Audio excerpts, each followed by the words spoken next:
Animais em Foco, com Vieira da Costa. Aqui o bicho pega. Amigos, nós estamos aqui na Escola de Equitação do Exército Brasileiro, em Deodoro, no Rio de Janeiro. Bom, pra gente é uma honra receber vocês aqui e poder mostrar um pouquinho do nosso trabalho, o trabalho do Exército Brasileiro, um pouco do trabalho da Escola de Equitação, que é o berço da equitação nacional. A equitação do Brasil, ela começa com a Escola de Equitação, ela está diretamente ligada à Escola de Equitação e nós estamos esse ano completando 100 anos de história no dia 20 de abril. Então o Farrapo veio para minha mão no ano de 2003, então nós já estamos aí há 19 anos juntos. Aprendemos juntos um com o outro, eu recém saído da Escola de Equitação, tinha sido aluno um ano antes e nós resolvemos reformar o Farrapo. Aposentar ele da atividade hípica. Então esses cavalos aí são os cavalos saltadores, que a gente fala, mas não são de modalidade de salto. Eles são cavalos de alta escola, que é uma herança que nós temos da escola de equitação de Somir. Bom, agora vem a égua Lica, tá vindo na preparação, o instrutor tá reunindo o trote dela e vai dar o comando da garupada. Então ele aponta o chicote e dá o comando de atrás. E ela responde.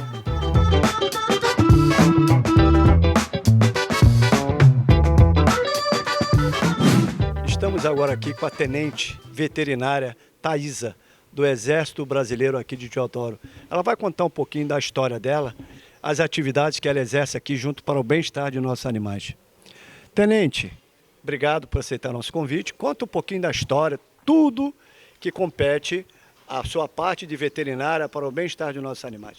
O microfone é seu. Muito obrigada. Primeiramente, agradecer pela oportunidade de estar falando aqui com o senhor, né? Aqui na escola, nós somos em 4 veterinários responsáveis pela sanidade e tratamento dos animais. A gente sempre procura ter um tratamento preventivo, seguimos aqui protocolos de prevenção de doenças, conforme um calendário que nosso órgão superior nos disponibiliza, com vermifugações, vacinações, exames que tem que ser feito regularmente. E também no tratamento, caso algum animal venha a se machucar, enfim, para manter a rigidez dos animais. E temos um hospital veterinário, temos a nossa clínica veterinária e também a gente teve a oportunidade desde 2009, temos aqui dentro da Escola de Equitação o Laboratório de Avaliação de Desempenho de Equinos, que é uma parceria que nós realizamos com a Federal Rural do Rio de Janeiro. Nesse laboratório nós desenvolvemos trabalhos científicos de nível mestrado e doutorado e até pós-doutorado, principalmente utilizando a esteira, entre outros trabalhos, buscando sempre melhorar o nosso tratamento com os animais, poder utilizar os nossos animais para trabalhos que vão vir a melhorar, né? A esteira do Ladec, ela é uma esteira que ela tem poucas no Brasil e os cavalos que vão aqui, eles são treinados para entrar aqui, são adaptados primeiramente, tem vários protocolos de segurança para um cavalo entrar na esteira e a partir disso nós desenvolvemos os projetos, né? Todos os projetos passam pelas comissões de bem-estar animal, as comissões de ética, né? Todos os projetos que estão aqui passam para a comissão de ética para a gente conseguir colocar ele em prática e com isso a gente está sempre colaborando aí com o meio acadêmico e também buscando a melhoria para os nossos animais, principalmente porque aqui a gente tem muito esporte, né? Então a gente trabalha muito na parte do esporte, no desenvolvimento da capacidade do animal, avaliando os animais que têm lesão, a gente consegue dar um tratamento mais sofisticado para eles e a gente sempre trabalha nesse aspecto. Estamos aqui agora no Hospital Veterinário da Escola de Equitação. Atualmente estamos com 4 animais em tratamento, baixados no hospital, que a gente fala. Esses animais, um tem um problema gástrico, crônico, e outros 2 estão com problema no sistema locomotor. E a gente opta por deixá-los aqui internados, porque nós temos o auxiliar veterinário, que é o soldado, que é enfermeiro veterinário. Ele dorme ali na frente das baias, então ele tem esse contato direto e está sempre de olho no animal. A gente tem uma alimentação especial para eles, a gente cuida da medicação deles mais intensamente, além dos outros animais que estão na visita veterinária, um que outro que a gente faz a medicação durante o dia de expediente normal. Agora nós vamos para o centro cirúrgico do Hospital Veterinário, porque aqui o bicho pega. Aqui é o centro cirúrgico da Escola de Equitação. O centro cirúrgico ele faz parte do legado olímpico. Essa estrutura foi construída para as Olimpíadas Rio 2016 e a gente tem a oportunidade de ter esse centro cirúrgico que recolocamos em funcionamento ele em fevereiro de 2021. No centro cirúrgico, ele tem as salas de indução e recuperação anestésica. Essa é uma sala de recuperação anestésica que, assim como a sala de indução, ela é toda acolchoada para o cavalo, no momento que está deitando para anestesia ou levantando, ele não se machucar, né? Então, a gente ajuda ele com apoio, com cordas. O piso é emborrachado também para auxiliar ele a não derrapar durante o retorno anestésico. Aqui no centro cirúrgico a gente realiza cirurgias, a maioria delas é eletiva e algumas cirurgias emergenciais. Então, com o centro cirúrgico a gente consegue dar um apoio para toda a guarnição do Rio de Janeiro, em todos os animais que a gente tem na guarnição, não só os animais da escola, proporcionando assim um melhor tratamento e um cuidado mais imediato, caso o animal venha necessitar de uma cirurgia emergencial, e também utilizamos em cirurgias eletivas, que têm que ser realizadas. Então, a gente tem a mesa cirúrgica, tem todo o aparelho de anestesia específico para cavalos, de parâmetros, né, para acompanhar o animal durante a anestesia. E a gente tem essa oportunidade de ter esse centro cirúrgico para realmente dar um melhor tratamento para os nossos animais. Coronel Marcelo, por favor, conta a história para o nosso público desse portão aqui, ó. Belíssimo esse portão. Então, esse portão ele foi trazido para cá há pouco tempo. Ele ficava lá no picadeiro, onde a gente viu a demonstração dos cavalos saltadores. Ficava ali na frente também, só como um monumento, porque esse portão ele é originário da Escola de Equitação do Realengo. Então a escola de equitação ela ficou no Realengo até o ano de 1995 e aí ela veio para cá, para dentro do Andrade Neves, aqui na Vila Militar, e em 2006 que ela veio aqui para o Morro do Capistrano, onde ela está até hoje. Então a gente cultua esse portão como uma entrada da escola de equitação, então a gente tem aqui na nossa frente aqui para a gente cultuar a história, não esquecer de onde a gente veio. Coronel, eu queria considerações finais, agradecer o coronel ter aceito o nosso convite, mostrar um pouco, né, do trabalho fantástico que o Exército Brasileiro faz com o lado social e para o bem-estar de nossos animais. O coronel, no meu posicionamento pessoal, é um exemplo de ser humano. Só a história do farrapo, para mim, realmente eu fiquei emocionado com a história do farrapo, porque eu tenho histórias também parecidas. Então eu queria aqui, em nome do nosso programa Animais em Foco, em nome da proteção animal do nosso Brasil, lhe dar nossos parabéns, que continue com esse pensamento, que o senhor consiga comandar esse quartel aqui das melhores condições possíveis, e o que precisar do programa de TV Animais em Foco e da ONG SOS Animais, pode me procurar aqui, que estamos de portas abertas, e qualquer atividade que tiver favorável para o nosso público, para os nossos animais, pode nos convidar à vontade. Se quiser deixar algumas palavras finais, o microfone é todo seu. Na verdade, Costa, eu que agradeço a oportunidade, agradeço a você, a sua equipe, a todos os telespectadores que estão nos assistindo. O mais importante é que não sou eu que faço isso aqui. Isso são todos, de mim até o meu soldado mais moderno. Isso não é só uma determinação minha, mas isso é do espírito do instrutor de equitação, do espírito do Espora Dourada. A escola de equitação, a gente fala que o nosso produto final mais importante é o aluno que se forma no final do ano, instrutor e monitor de equitação. Mas o nosso bem maior que a gente tem aqui dentro é o cavalo. E é dele que a gente tem que cuidar muito. Quando a escola fica sem alunos, ela continua sendo a escola de equitação. Quando o último cavalo sair daqui de dentro, ela não é mais a escola de equitação, ela é qualquer outra coisa menos a escola de equitação. Então nós temos que cuidar muito bem, esse é a nossa maior paixão. O amor que nós temos pelos cavalos é algo muito maior do que eu possa te explicar aqui em poucas palavras. Então, assim, isso é um prazer para a gente cuidar dos animais e é a nossa obrigação e a nossa missão. Então aqui vocês sabem, o Exército Brasileiro, na minha concepção, eu vou classificá-los aqui como o Exército Brasileiro protetores dos animais, por que não? Né? É amor incondicional aos animais, a uma vida. E para vocês, Exército Brasileiro, Coronel Marcelo, nossos parabéns, com muita luz para os nossos animais e para todos nós. E para você, pais da veterinária, né, que é importante, Thaisa, veterinária, nossos parabéns também, porque vocês têm uma filha, formaram uma filha lindíssima, com uma profissão belíssima. Parabéns você também, Thaisa. Fiquem com Deus. Até a próxima, Coronel.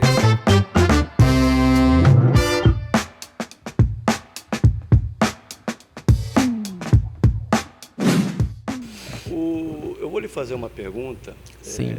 Como eu sou doutor empreendedor, eu já tive escola. Na sua visão, eu tenho uma visão formada, né, o meu pensamento, mas gostaria de perguntar, em relação às escolas e o ensino médio, não poderia ter no currículo aquela matériazinha que entra de alguma situação para já ir formando o cidadão, para ele não sonegar amanhã? Olha, nós olhamos com muita simpatia essa ideia, né? Nós achamos que seria uma forma de a gente formar, uma maneira de a gente formar, melhores cidadãos, cidadãos, né, mais bem educados, mais instruídos, consequentemente mais exigentes, mais conscientes, né, dos limites de sua liberdade em relação à liberdade do próximo, né? E isso certamente faria com que a gente também escolhesse melhor nossos representantes, nossos parlamentares, né? Nossos dirigentes. Isso seria ótimo. A gente precisa investir em educação. E investir em educação não é só injetar dinheiro. Com certeza. É injetar dinheiro e nós aqui provemos esses recursos, a Receita Federal com o seu trabalho, com o trabalho dos servidores, provê recursos para que o Estado invista em educação, em saúde e segurança. Mas investir também é pensar na qualidade da educação. Sim, nós precisamos formar cidadãos mais conscientes. Não é fácil porque temos aí, acreditamos, né, um longo caminho a percorrer, resgatar alguns conteúdos no currículo seria importante, que é a essência da sua pergunta, né? Uma educação voltada para, olha, vamos pensar o que é que... Por que é importante você pagar tributo? Por que é importante você não comprar um produto falsificado? Qual o efeito, qual a consequência de você deixar, de você sonegar, né? Deixar de pagar imposto? Por que você deve... é importante aumentar a base, né, de contribuintes para que a tributação seja mais justa e a carga tributária possa ser mais equilibrada, né? Acho que isso tudo é importante, sim. Eu tive, doutor, numa entrevista fantástica com até o professor Lucas, que é o prefeito do município de Seropédica, e eu coloquei para ele essa ideia também de colocar no currículo, né, no colégio fundamental público, né, pela prefeitura de Seropédica, na classificação de meio ambiente e proteção aos animais. Ele adorou a ideia, já está implantando. Sim. Por isso que eu lhe fiz essa pergunta. Então, o senhor tem aqui uma pessoa que quer ver o nosso país crescer para frente. Eu vou mandar essa entrevista também para o nosso ministro da Educação, para nós começarmos também a ver essa possibilidade. Não estou falando nem às vezes da matéria num todo, não. Às vezes já ter algumas informações básicas para aquele cidadão ele não comprar, porque você às vezes não sabe. Você, como o doutor bem informou, ele vai ali num preço mais barato, né? Você compra uma caneta, às vezes, a R$2 numa loja, e no camelô o doutor paga, às vezes, 80 centavos, R$1. Então, ele quer levar vantagem, mas não sabe que essa vantagem ele está prejudicando o crescimento também do nosso país, né? E é uma vantagem, às vezes, efêmera, né? Nós sabemos que o que é comprado por um preço muito pequeno, às vezes também amanhã, sai caro, sai bem caro, porque você acaba tendo que comprar de novo, né? A qualidade não é a mesma. Nós aqui também temos, eu gostaria de acrescentar, claro, né, à vontade, as nossas ações aqui. O espaço é seu. Gostaria de acrescentar aqui que nós falamos aqui da apreensão de mercadorias falsificadas, a destinação de mercadorias falsificadas, mas muitas vezes nós também somos obrigados, né, em decorrência da legislação e em face dos ilícitos que a gente detecta na hora de trazer a mercadoria, na hora de colocar a mercadoria dentro do país, a gente apreende também muita mercadoria cuja circulação é permitida, né? Roupas, brinquedos, né? Artigos escolares, lâmpadas, né? Computadores eletrônicos e tal. E o que a gente faz com isso? Lógico que uma parte precisa ser leiloada, né, porque isso permite que a gente também arrecade e financie até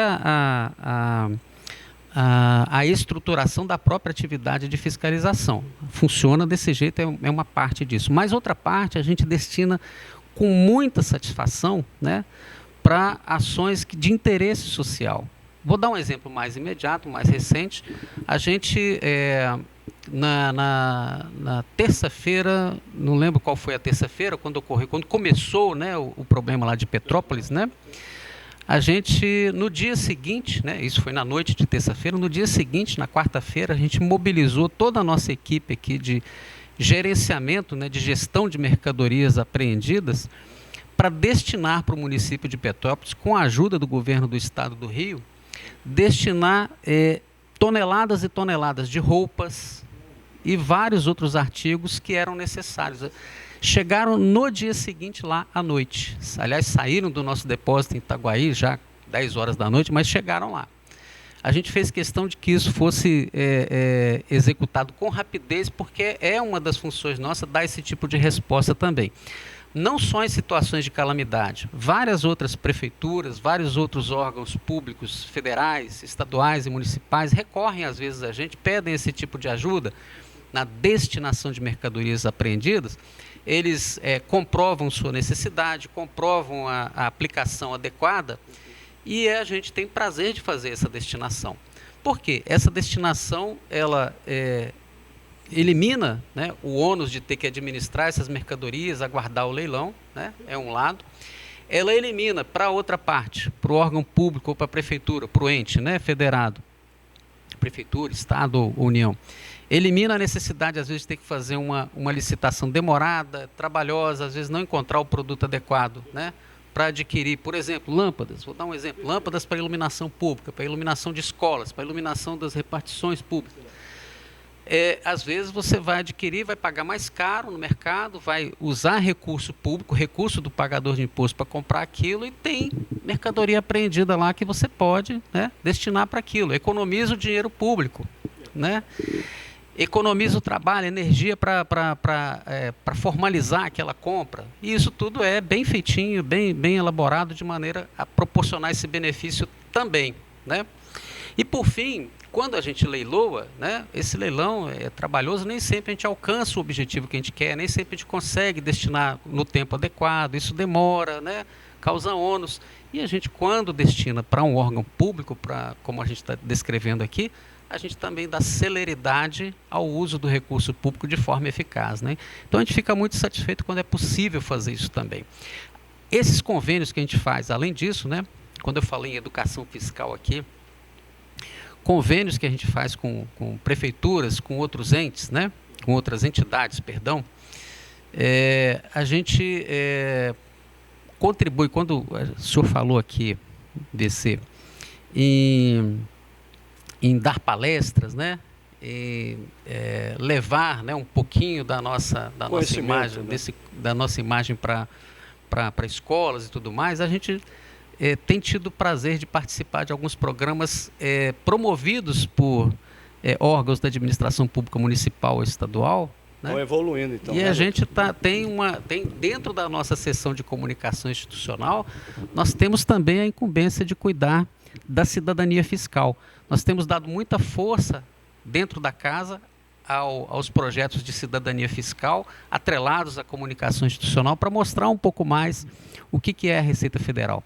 A Receita Federal não é só aquele órgão que vai atrás que cuida lá da malha do imposto de renda, que fica procurando, né? Ela tem uma contribuição muito maior. A nossa atuação é muito mais ampla. É muito mais ampla, né? É muito mais ampla. A gente cuida a gente está hoje, por exemplo, buscando fortalecer um programa de conformidade. O que seria isso? O que é conformidade, né? Pois é. Antes a gente pensava, né, isso não é uma iniciativa exclusiva do Brasil. Administrações tributárias do mundo todo, né, têm feito esse movimento, né, nesse rumo, né, no rumo da conformidade, no intuito de privilegiar, de dar preferência à orientação. antecipar as orientações para o cidadão. Olha, nós estamos vendo, né, hoje os dados, né, os recursos informatizados, né, permitem a gente uma análise antecipada de dados, né? Antes de acontecer um ilícito, a gente já avalia riscos e a gente orienta o cidadão antes que ele esqueça, antes que ele deixe de cumprir uma obrigação, a gente já avisa, olha, você do setor tal, né, do setor, por exemplo, de rochas, de mineração, do setor do comércio, né, varejista, de restaurantes, você lembra que você precisa cumprir essa obrigação tributária até tal data, né? A gente faz cruzamentos de dados e avisa o contribuinte, nós detectamos, né, que muitos contribuintes estão deixando de informar isso ao longo dos meses. Então, a gente não abriu fiscalização ainda, mas está avisando ao contribuinte, dando oportunidade para que ele regularize antes de ser fiscalizado, antes de ser multado. Por quê? A gente não pode tratar de maneira igual um contribuinte que cometeu um erro, que esqueceu, ou que não teve condições de pagar o imposto naquele mês, mas que vai regularizar no mês seguinte, daquele contribuinte que é um devedor intencional, né? Que abriu uma empresa de fachada, que está querendo fugir do pagamento de imposto, que tem atividades legais. São pessoas diferentes, então a gente tem que tratar de forma diferente. A gente dá ao cidadão de bem, ao cidadão bem intencionado, pagador, né, regular dos seus impostos, todas as oportunidades, né, e na verdade os cidadãos que cumprem suas obrigações são a esmagadora maioria, né? Quase 98%. Esses precisam ser tratados de maneira mais, vamos dizer assim, com uma abordagem mais orientativa, né? Com abordagem de acolhimento, com abordagem de diálogo. E é isso que a gente tem feito. Parabéns. Doutor Flávio, em relação, o doutor mencionou, né, a doação para prefeituras, né? Sim. Governo. As organizações, o terceiro setor, entram nessa... E qual seria o link? Porque muitos aqui de terceiro setor estão nos assistindo. Certo. Até da parte também da proteção animal, por isso que o programa é Animais em Foco. Como eles devem... essa pergunta seria, se a Receita destina também, se ela destina para qualquer organização que tenha CNPJ ou apenas para quem hoje é uma OCIP, e como ela deve agir para solicitar também produtos que aquela vez instituição necessite, né? Por exemplo, abrigo de crianças, abrigo de idosos, né? Como o doutor bem mencionou, que foi lá para Petrópolis, que nós não sabíamos disso. A Receita ela não divulga. Até eu pediria que o senhor pudesse me mandar as imagens para nós divulgarmos o papel também da Receita Federal para a sua responsabilidade social. Isso para mim é uma responsabilidade social. Da Receita a Receita Federal. Divulga. Hã? A Receita divulga. Mas eu não soube desse assunto, então por isso que eu lhe peço essas imagens para nós divulgarmos aqui no nosso programa. Olha só, a gente divulga sim, né? A questão é que nem sempre, né, tal ou qual notícia interessa para a mídia, para esse ou para aquele veículo de mídia, né? Vamos respondendo a sua pergunta, né? Se as organizações do terceiro setor estão contempladas, claro, estão sim. Também é uma satisfação. Existem exigências a serem cumpridas, não basta ter lá um CNPJ, precisa ser reconhecida como de utilidade pública. Então seria né? uma OCIP. Isso, exatamente. Precisa desse reconhecimento, precisa estar com com sua documentação em dia, com as suas obrigações, inclusive obrigações alheias às obrigações tributárias, mas todas as obrigações que a tornam uma organização regular precisam estar em dia. Isso é imprescindível. Mas provando isso e mostrando que os produtos que estão sendo solicitados se enquadram na sua finalidade essencial, na sua finalidade principal, a Receita tem satisfação de atender também. Uma limitação que existe no ano eleitoral, não se pode fazer destinação de mercadorias para organizações do terceiro setor. Como no Brasil nós temos eleição ano sim, ano não, então, ano sim, ano não, a gente pode fazer destinação para o terceiro setor. Então só vai aí para as prefeituras. No ano eleitoral, metade do ano, né, tem uma limitação legal, né? Então tem uma certa, se não me engano, são 90 dias, né? Antes das eleições, a gente, a partir de 90 dias antes das eleições, estão suspensas essas destinações. Mas antes disso, então, no primeiro semestre, a gente ainda pode fazer destinação para a prefeitura, ainda pode fazer destinação para os entes, né, para os órgãos da administração pública. Mas para as organizações do terceiro setor, desde o início do ano eleitoral, essas destinações ficam suspensas e retornam no ano seguinte. Perfeito. Então só teremos aí para o terceiro setor só 2 anos. A cada 4. Ano não, a cada 4 anos que vai, Isso. que pega. Então o nosso público não sabe. E como ele deve fazer para solicitar? Tem algum link da Receita que o doutor possa passar para o nosso público? Há informações na página da Receita sobre isso, né? Perfeito. E toda organização pode ir até a delegacia ou agência, né, que está na sua jurisdição. Digamos que tem uma organização, uma OCIP lá em Santo Antônio de Pádua. Perfeito. Nós temos uma agência lá. Certo. Tem uma OCIP lá em Volta Redonda, tem uma delegacia lá, né? Certo. Tem uma OCIP em Angra dos Reis, tem uma agência nossa lá, a chefe da agência lá, muito dinâmica até, né?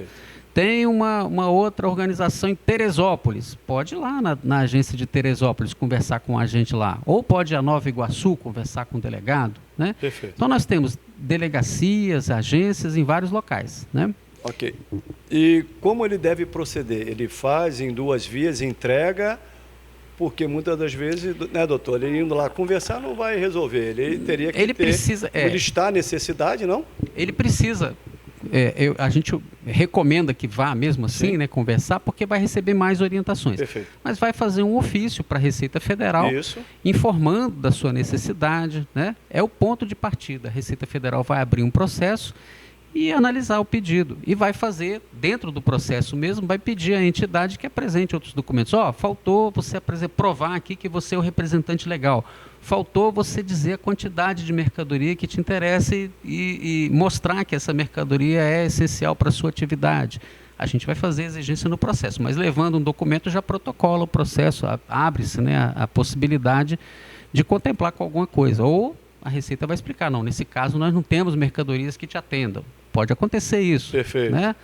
Ou você não cumpre as condições. Pode acontecer também. Ou se cumprir as condições, a gente tem satisfação em atender quando é possível.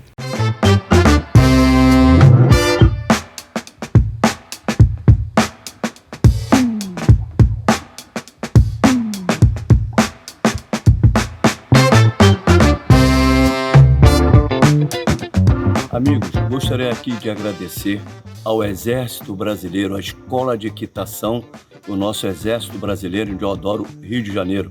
Em especial ao comandante-geral da Escola de Equitação, Coronel Marcelo, e também ao Capitão Mendonça. E deixar aqui o meu agradecimento especial ao General Paulo Chagas, que nos abriu a porta do Exército Brasileiro.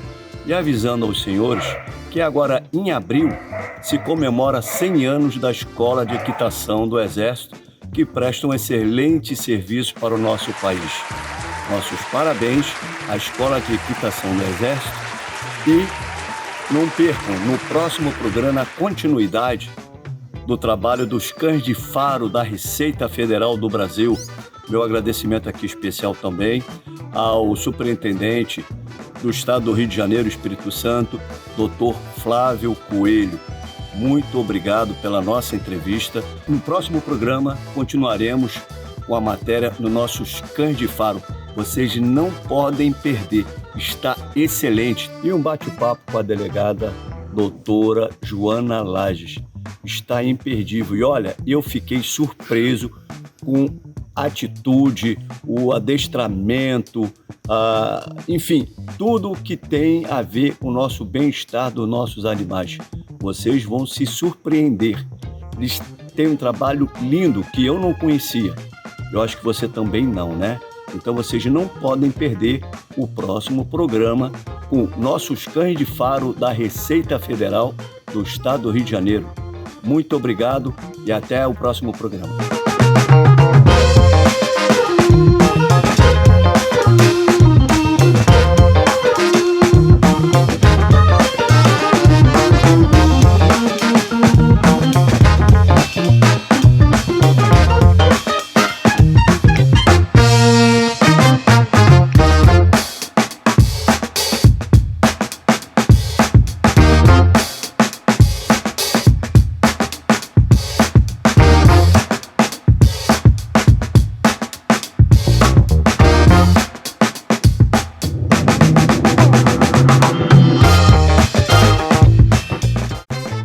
Animais em Foco, com Vieira da Costa. Aqui o bicho pega.